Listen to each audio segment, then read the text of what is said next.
In today's video, I'm going to talk to you about how to send HTTP requests with Zapier.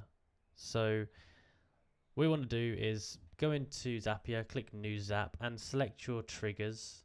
So I'm going to just say that my trigger is someone puts a new response in a Google form.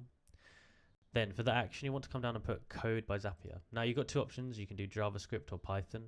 I'll click JavaScript here. Continue. So now there's documentation on it here. It shows you how to do it.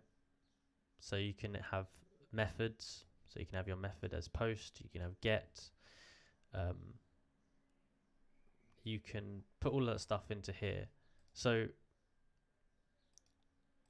you know, if you want to have something from a Google form, you can put the input data here, and then the information, the actual text, will come from the Google form. So you select what you want to be sent.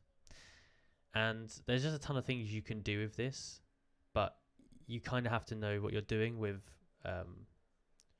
JavaScript. So, but once you can do that, it's very easy to put into here and figure it out. So yeah, if you enjoyed this video and found it useful, please like, subscribe, and comment down below. That helped. Thank you for watching.